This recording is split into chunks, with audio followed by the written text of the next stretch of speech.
Ini berapa shift sih, Bro? Ini 5. 5 ya? 5. Oke. Nah, 6 sama mundur. 6 sama mundur ya. Tapi jangan salah pindah tuh lihat teman atau mundur ya.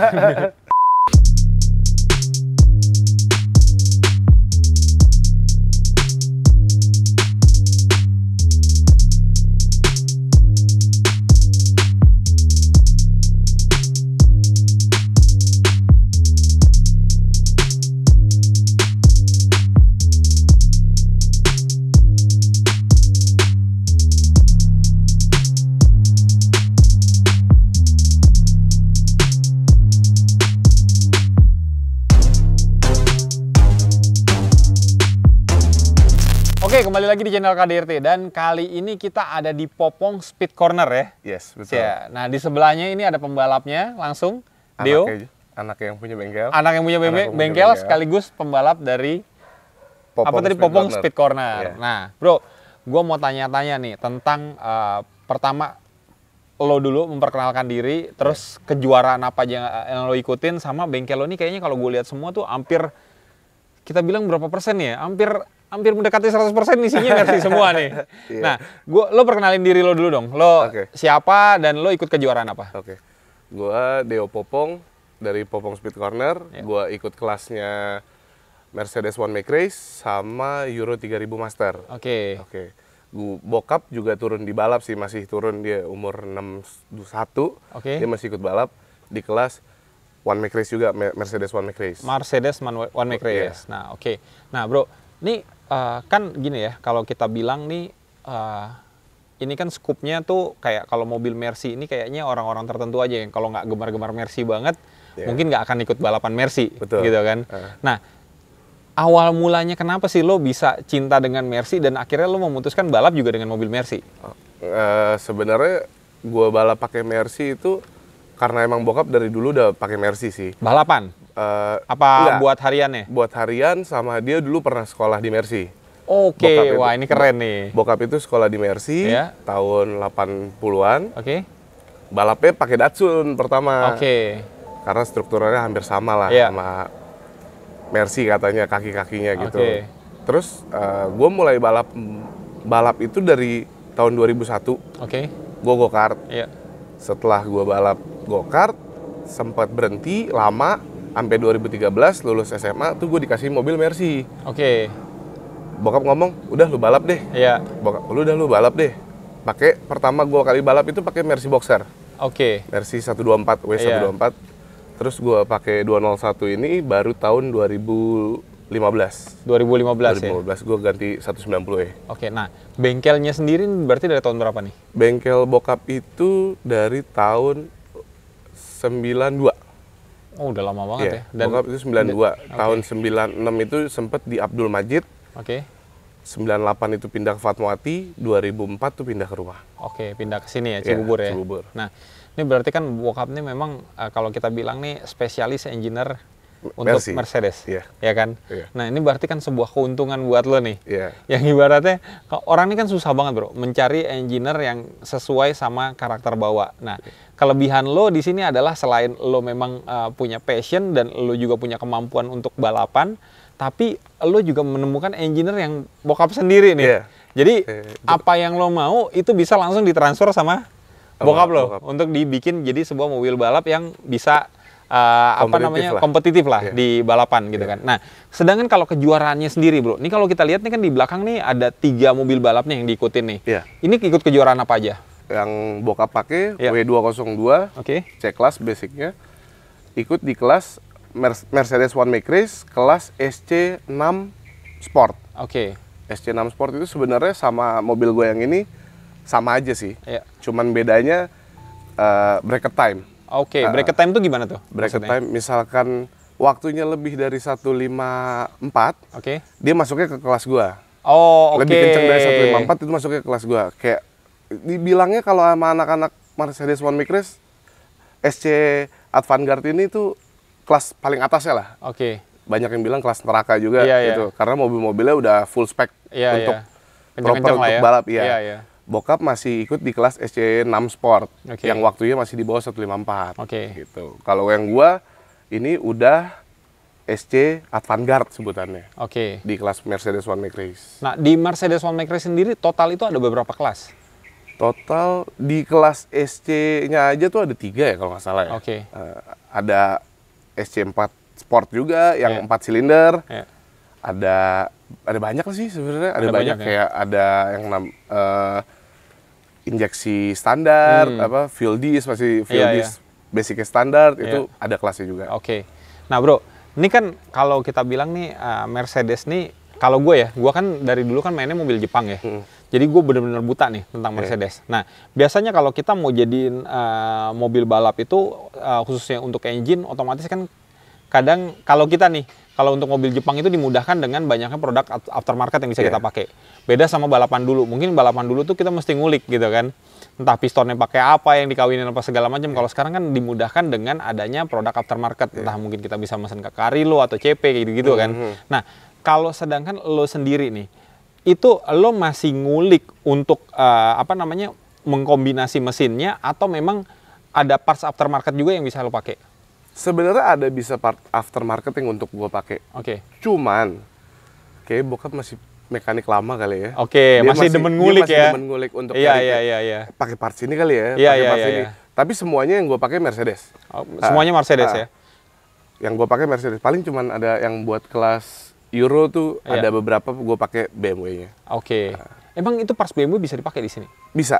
Ada kalau yang Euro itu gue pakai throttle bodinya. Oh, throttle bodinya. Throttle bodinya pakai BMW gue. Iya. Nah, itu makanya butuh riset panjang tuh supaya tahu tuh parts dari mobil apa bisa dikawinin sama mobil Mercedes ini gitu kan. Nah, misalnya kayak gini, Bro. Kayak kalau gua kan misalnya kayak di mobil-mobil Jepang itu kan ada pilihan nih. Kita camshaftnya tuh bisa milih brand dari Jepang atau brand dari yang Amerika. Gitu kan. Nah, kalau Mercedes sendiri misalnya kita mau beli aftermarketnya, itu yang produksi itu dari mana aja biasanya, Bro? Dari Jerman ada. Oh, Jerman ada yang produksi yang untuk parts racingnya ya? Ada. Oke. Pakai strik pun bisa masuk ke ke Mercy. Oke. Pakai merek strik itu. Nah, Bro, terus kalau untuk Mercedes One Make Race ini, kelasnya itu menurut lo yang kompetitif di antara 3 mobil ini yang mana nih, Bro? Yang tadi lo bilang ya, Avantgarde itu ya? Yang dibilang kelas neraka itu ya? Iya, Avantgarde ini yang gua pakai yang ini. Oke. Mobilnya yang ini. Iya.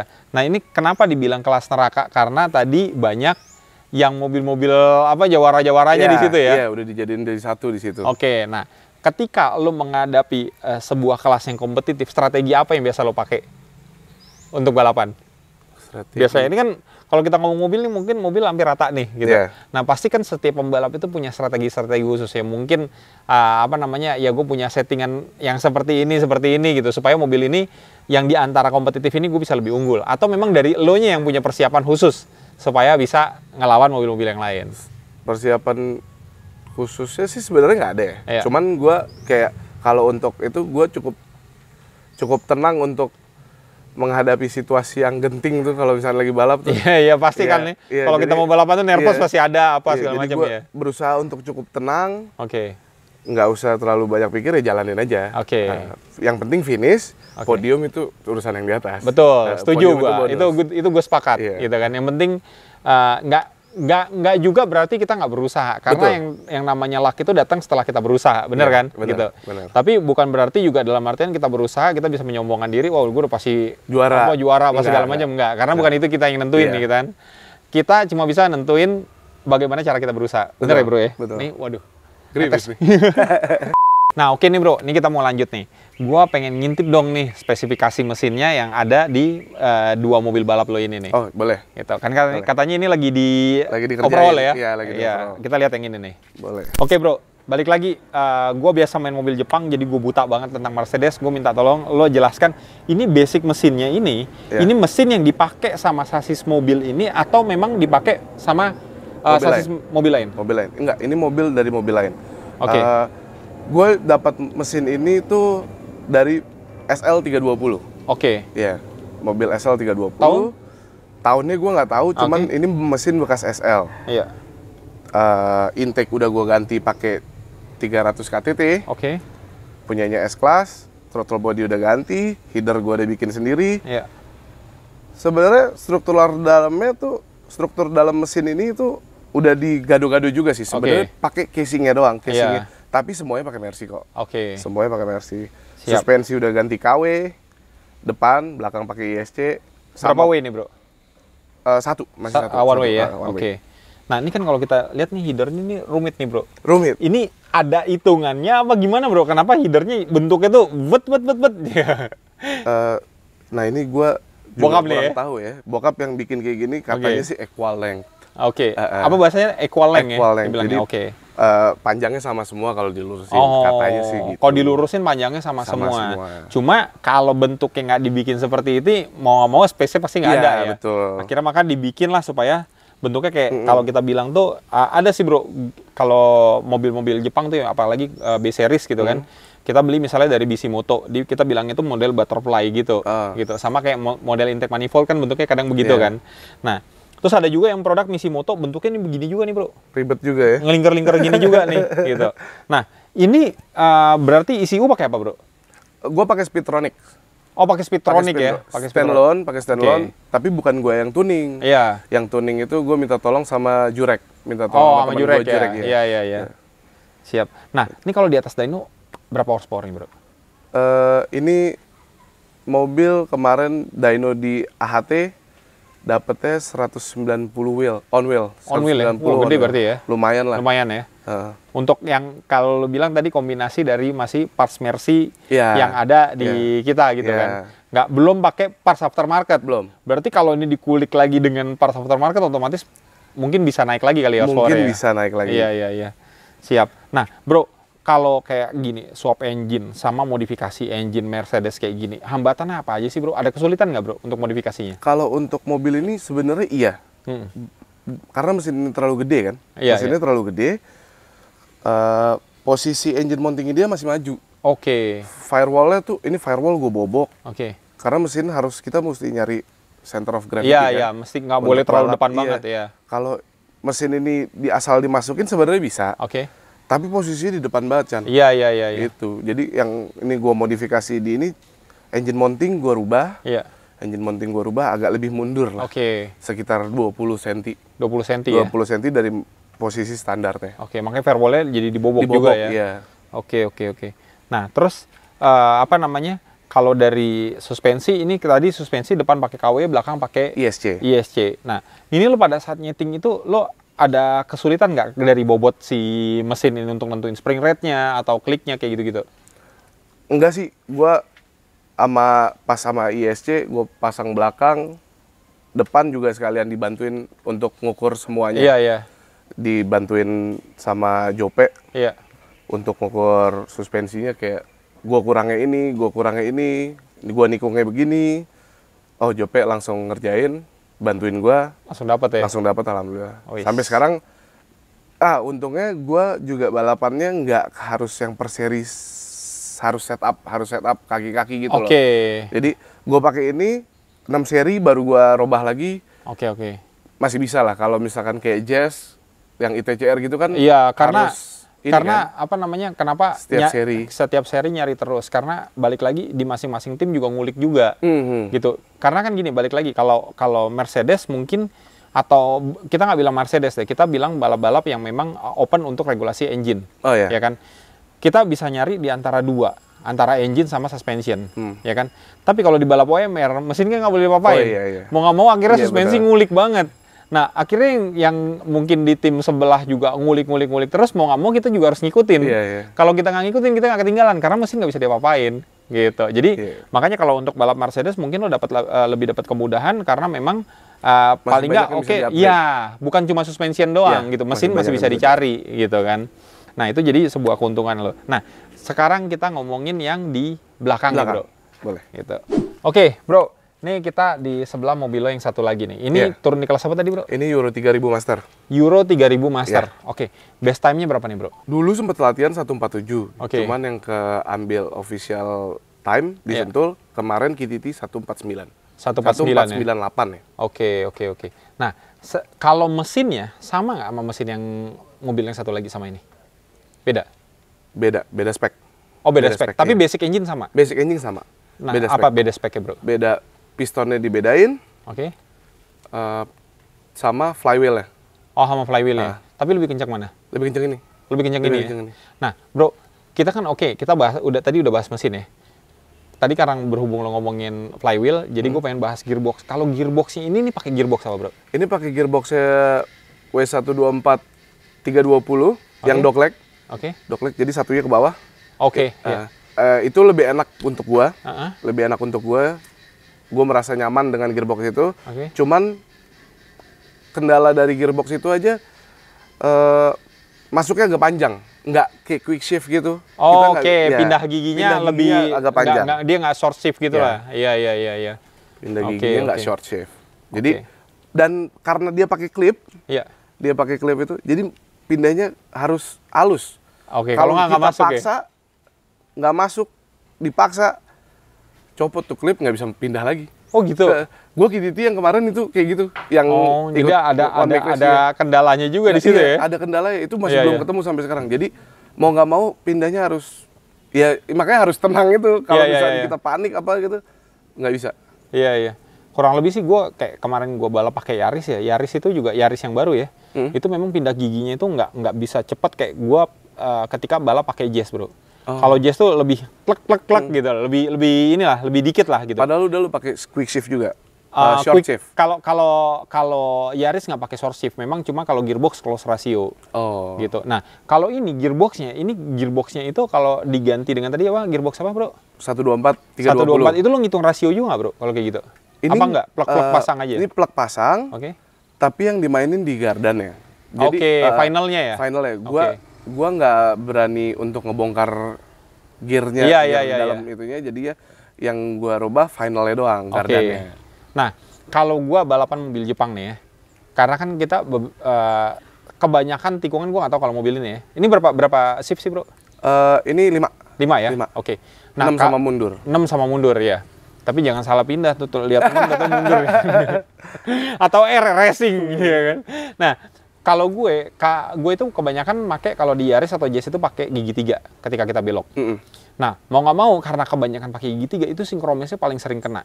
Nah, kalau Mercy ini lebih tahan apa enggak, bro? Ini lebih kuat. Oh, lebih kuat ya? Ini dari 2017 aman aja sinkronisnya. Aman. Sinkronisnya aman. Iya. Nggak masalah itu. Beda sih memang ya. Kalau mobil Eropa tuh pasti kalau yang parts-parts metal itu pasti bisa lebih kuat dibandingin mobil Jepang gitu. Nah, makanya kalau mobil-mobil Jepang itu biasanya untuk meminimalisir masalah tadi, ya akhirnya sinkromes tadi dieliminasi dengan cara apa? Diganti dengan dogbox. Dogbox kan udah nggak pakai sinkromes kan. Nah, cuma kan balik lagi, bro. Ujung-ujungnya duit, bro. Ya kan kencang-kencangan di situ gitu kan. Itu. Nah, terus kalau untuk pengerjaan nih, bro, total nih dari engine, body workshop, terus lower cage apa segala macam itu lo kerjain sendiri di bengkel apa ada beberapa yang lo outsource dari beberapa yang bengkel lain? Ini dari bengkel lain kayak roll bar gue nggak bikin sendiri. Terus fiber gue nggak bikin sendiri. Pokoknya yang gue pegang cuman mesin, gearbox, gardan. Tuning pun ECU itu gue kirim ke. Ini ECU-nya sama? ECU-nya sama. Jurek juga yang tuning. Jurek juga yang tuning ya. Ini lebih gede 7 WHP dibanding yang itu. Oh, beda dikit. Tapi bobot? Tapi bobot sebenarnya lebih enteng mana? Itu lebih enteng. Tapi beda flywheel mungkin ya. Karena jadi waktunya masih beda 2 detik. Oh gitu, kencangan ini? Kencangan ini. Karena beda flywheel tadi? Iya, sama ban mungkin ya. Oh, sama ban. Karena ini ban gue pakai, yang ini pakai SXR. Lokal ya? Lokal. Yang itu pakai? SX2. Oh, pakai SX2. Oke. Oh, ini XXR-nya cuma, XXR tuh kan karena kita bilang udah semi slick-nya ya. Yang itu masih sport tire-nya. Iya. Nah, terus nih lanjut nih, bro. Gue lihat yang di situ kan masih pakai model ducktail. Kalau ini udah pakai wing. Lo ngerasa ada perbedaan nggak antara pakai ducktail sama pakai wing? Lebih enak mana? Lebih enak ini. Lebih enak ini ya? Iya. Jadi gue kemarin seri 5 ya. Iya. Nah, seri 4 gue sama-sama, dua-duanya masih sama. Pakai ducktail. Yang ini best time-nya 150, 151. Gua ganti wing ini jadi turun 149. Iya, gua nggak dengan wing doang, nggak rubah yang lain. Iya, gua nggak ngerubah nggak upgrade mesin, nggak upgrade apapun, cuman ganti wing tok. Ganti wing doang, turun 149. Nah, itu kita ngomong secara teknikalnya nih. Iya. Secara lo bawa, apa yang lo rasain perbedaan ketika pakai wing ini sama ducktail? Gua ngerasa bisa lebih pede aja sih di tikungannya. Tikungan berapa aja tuh? R2. Setuju. R2, terus masuk S gede, keluar S gede. Iya. Sama Parabolik juga lumayan ngaruh sih. Iya, betul. Parabolik lumayan ngaruh, cuman nggak terlalu signifikan. Seperti R2 ya. R2 paling ngaruh sih. Lu buka throttle-nya bisa lebih pol. Iya. Nah, kenapa gue nanya? Karena gue pengen tahu dulu nih, yang gue rasain sama nggak sama yang dia rasain gitu. Karena dulu gue pada saat balap pakai Genio kan gue pakai GT Wing juga tuh. Jadi gue sempat nyoba waktu itu ya, kita namanya nyari ya bro ya gitu kan. Waktu itu engineer kita bilang, lo coba dong cepot wingnya, itu kan straight pasti kan ngehambat gitu kan. Ya memang straight ngehambat, tapi kan lo butuh corner juga gitu. Nah akhirnya kita coba tuh. Memang di street kalau kita lihat telemetri itu bisa lebih kencang speednya gitu kan. Tapi pada saat high speed corner, bro pas belok kita nggak rubah yang lain ya. Karena kan kita ngerubah itu mesti satu-satu ya, supaya kita tahu kan ada perbedaan apa enggak gitu. Pada saat di R2 bro, sama tadi yang lo bilang, makanya gue langsung senyum gitu kan. Gua pol, snap langsung bro gitu kan. Nah tapi ketika kita pakai wing, ini bener-bener maksudnya kita buka throttle tuh nyaman banget, kayak kita ngerasain ada tambahan grip lagi yang kita dapetin di belakangnya gitu. Nah, terus kemarin kan gini bro, gua tuh abis dari JS Garage ya. Jadi JS Garage itu memang dia spesialis aero kit bro. Karena dia memang bener-bener ngeriset untuk ngebikin aero kit itu seperti apa. Nah, gue baru tahu kemarin pada saat gua nge-review FT86 yang dia baru bikin wing bro. Jadi wing belakangnya, kan kita lihat ya, wing belakang itu kan ada yang modelnya langsung aja begini nih tipis nih, gitu kan. Tapi kalau ini nih ada flapnya nih, gitu. Nah ternyata gue baru tahu bro, ternyata flap ini berfungsi, gitu. Nah kenapa juga ducktail tuh bentuknya begitu? Jadi fungsinya ternyata, gue nggak tahu nih, kita sharing aja ya. Takutnya lo juga udah tahu gitu. Nih kita sharing aja ke teman-teman gitu. Jadi ternyata fungsi dari flap ini, jadi pada saat anginnya itu dari depan ngalir, terus kena wing itu ternyata di sini nih di atasnya ada tekanan, di bawah ini juga ada tekanan. Tapi pas ketika angin yang ditabrak pecah sama yang di sini, tuh gimana caranya? Nggak secepat mungkin dia langsung ketemu. Karena kalau dia ngalir begini langsung ketemu, otomatis itu akan jadi hambatan, gitu. Nah, memang jadi gini. Ternyata setelah gua ngobrol gitu ya, ngobrol sama si Jonathan emang ngeriset. Jadi dia emang belajar banget gitu tentang aerodinamik gitu kan. Jadi kalau kita kan berpikir ya, wing itu nambah downforce. Terus kita pakai kanat lah, splitter apa segala macam itu nambah downforce. Ternyata downforce itu udah efek yang pasti didapatkan, tapi tujuan utamanya ternyata itu ngebuat flow si angin itu jadi lebih halus gitu. Jadi ibaratnya itu aerodinamis si mobil lah gitu kan. Supaya pada saat ya sama lah kayak kita kalau nyontohin kita lagi jalan di tol, mungkin kita ngeluarin tangan kan, tangan kita langsung begitu kan. Tapi kalau tangan kita beginin kan nggak kedorong begitunya gitu kan. Nah jadi memang efek downforce itu kita dapetin pada saat mungkin high speed corner, tapi pada saat street mobil juga nggak dapat hambatan yang berarti gitu. Betul. Jadi fungsi flap, balik lagi ke fungsi flapnya ini. Jadi angin ini pada saat ngalir ke sini bro, dia ke atas dulu.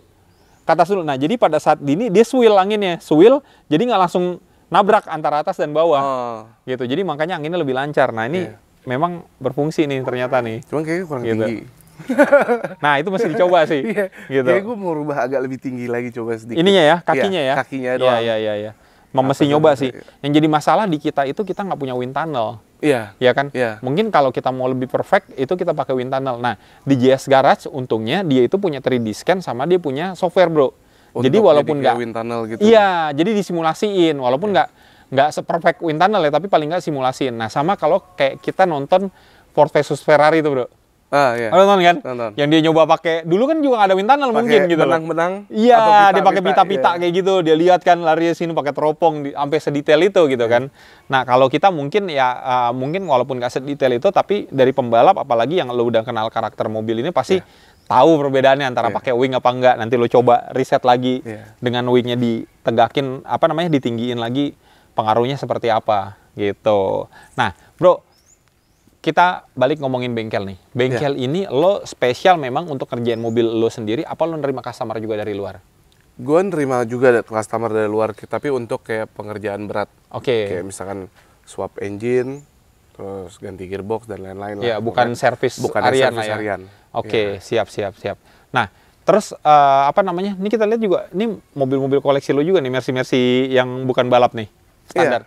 Iya. Ada emang hobi banget berarti lo sama bokap ya? Gua sama bokap ya, punya gua sama bokap, gua koleksi mobil lagi lah. Siap. Nah tuh berarti kalau teman-teman di sini yang nonton yang memang pencinta Mercy juga pengen balapan, mungkin bisa nanti kontak Deo. Nanti gua kasih Instagramnya. Instagram apa bro? Deo Atmoyo. Instagram bengkel ada nggak? Instagram bengkel cuman bengkelnya nggak ada, cuman kayak Tim balap. Oke, tim balapnya apa? Tim balapnya Popong Speed Corner. Popong Speed Corner. Nah, bisa konsultasi sama Deo. Atau pas balap datang aja. Datang ke Sentul ya kan, cari yang namanya Deo. Bisa ngobrol-ngobrol. Tapi jangan pas balapnya, ganggu pasti. Pas lagi break mungkin ya kan, lagi soma istirahat sholat makan kan, bisa samperin ke pedoknya si Deo. Nah, ya udah paling segitu aja sih bro, kurang lebih. Thank you banget nih udah dikasih waktu buat nge-review bengkelnya, nge-review mobil balapnya, dan kita ngobrol-ngobrol banyak juga tentang balap Mercedes, karena menurut gua menarik sih bro balap Mercedes ini, karena gua tuh selalu suka nonton balap DTM yang Golden Era bro. Oh iya. Kalau ngeliat mobil-mobil Mercy itu, aduh gimana ya, kayaknya asik aja gitu ngeliat balapannya gitu kan, menarik buat ditonton. Nah, jadi di sini pun balapan Mercy juga tetap hidup dan kompetitif yang ada di Indonesia ini bro ya, gitu. Nah mudah-mudahan nih lo ke depan terus sukses nih balapannya, Amin, bisa tetap terus juara nih, karena Deo ini memang salah satu pembalap yang memang kompetitif, selalu ada di barisan depan nih, gitu. Nah jadi buat kalian yang suka sama video kita, silahkan like, komen, dan subscribe. Jangan lupa juga follow Instagramnya Deo, tadi udah disebutin, nanti kita tampilin juga, begitu juga bengkelnya. Follow Instagram KDR Team 22 dan gua juga Ican.99. Sampai jumpa di episode selanjutnya.